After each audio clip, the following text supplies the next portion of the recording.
you so much for joining us this week. This is our weekly Thursday broadcast, the review, to be able to break down some of the news topics and stories coming out of the Statehouse this week. And obviously, it's been a wild week.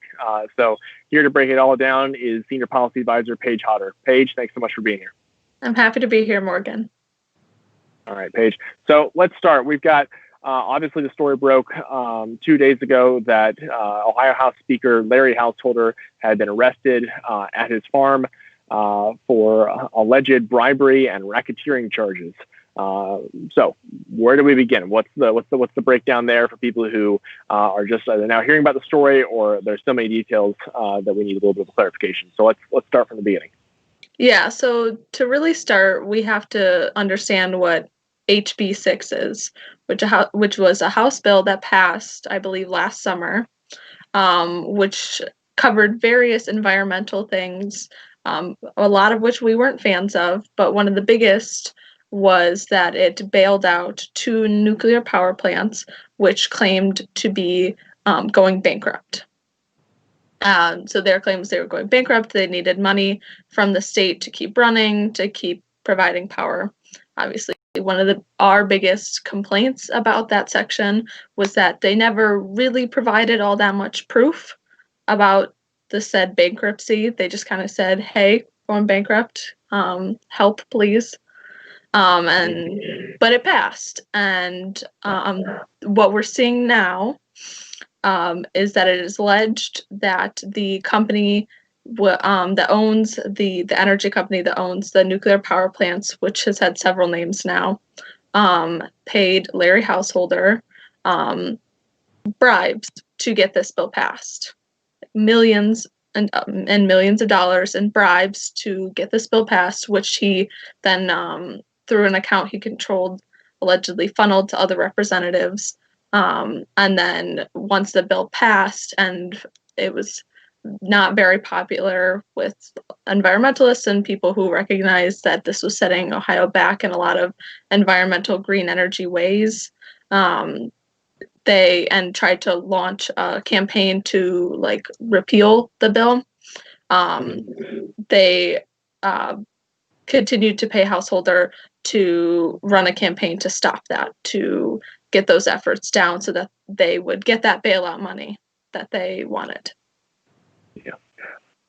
Obviously, these are huge allegations coming from the FBI, but it seems to be almost a year-long investigation to be able to come to this point and to be able to arrest both Speaker Householder and multiple other lobbyists, and even the former chairman of the Ohio Republican Party, all in this bribery racketeering charges, totaling over $60 million in bribes that were paid directly to a 501c4 group that Larry Householder is alleged to have controlled, and then used those funds directly to influence races and to influence the policies of the state to help ensure that he became Speaker of the House again. So obviously incredible charges, but we got to go back again to HB 6 and what that entailed, because if we know that it started with a potential charge of Republican corruption that caused this bill to come into focus, we have to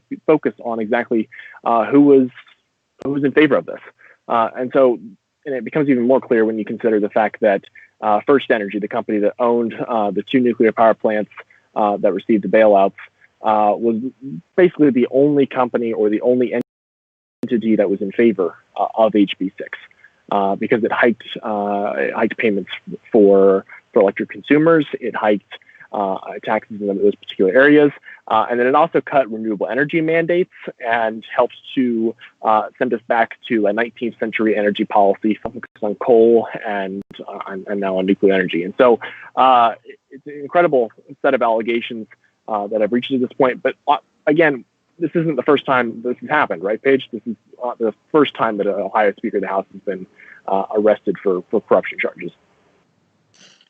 Yes. And I'll honestly say it is incredibly disappointing to see amid all the chaos.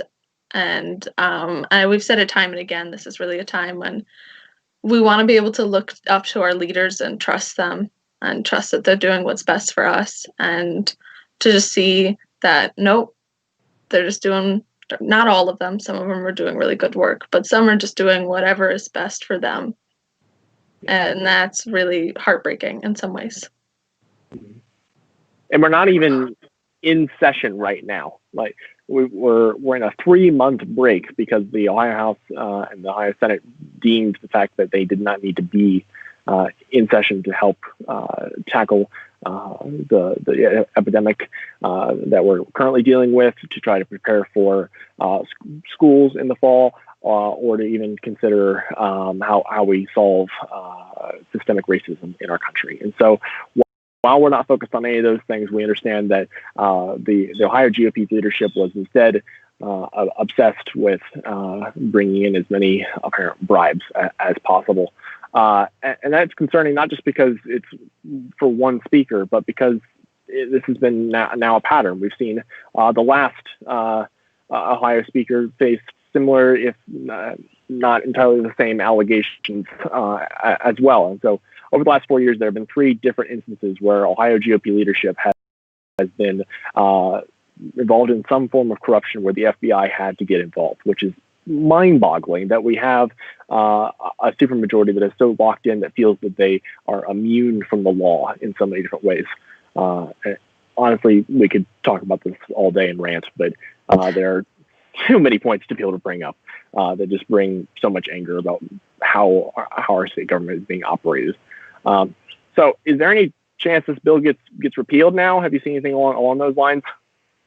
I definitely have. It's like definitely being talked about in the news, and various Democrats, especially high-ranking in the House, calling for a repeal. I mean, it should have been repealed anyway. It wasn't a good law. It set Ohio back. But like, obviously now on the basis of this, it needs to be taken off the books. Yeah. We've had 2 people, 2 House Democrats have introduced legislation to actually repeal House Bill 6, which is a great first step. And I think it's sort of concerning yesterday that we saw that Governor DeWine said he was still in favor of keeping the legislation, even though it had a basis in alleged massive amounts of corruption. So we need to be able to repeal HB 6. We should have also, on a side note related to the governor, we should have been wearing masks for a lot longer. We should have had that mask mandate over a week ago. But it's just a sad day for Ohio leadership in general. And it's a sad time to be in Ohio in so many different ways, to look up and see that the people that we counted on are no longer, or never were, leading. So, Paige, is there any other details we need to be able to break down? And what do you think comes next? Yeah, like specifically concerning our district, something to consider is that Representative Paul Zellweger was friends with Larry Householder, and we're not making any accusations, obviously, but it is true, it is a fact that Larry Householder appointed Paul Zellweger to be a chair of the Economic Recovery Task Force. He had never chaired a committee before, never led a committee before, and in fact has a very poor attendance record to session in general, which is another point entirely. But like we said it before, this is a very chaotic time when we want strong leadership, and we want people who know what they're doing, people who are experienced and knowledgeable to lead us on the road to recovery from this pandemic in every feasible way. And to see this and to get a deeper glimpse into the motivations that Larry Householder had, like clearly now we see that he was a man who was out for what was best for himself and what was best for the people who were going to help him. And we already kind of knew that the people who were heading this task force were put there to make them look good politically, but it's even clearer now that like they were not put there to help us, they were put there to help themselves. Yeah. It's just too many actions and too many problems there. So with that, we'll probably be able to talk more about this next week as we continue to learn more about exactly the charges themselves and how this is all played out. So Paige, thank you so much for your time to be able to break this all down for us. Please, everyone, tonight at 6 p.m., the Ohio mask order goes into effect. Please follow the governor's order. This is something we should have been able to have over the last few weeks. We do not want to become the next Florida, Texas, Arizona, New York, or California. So please stay safe, wear a mask, social distance, and I hope to see you all here soon. So thank you for your time.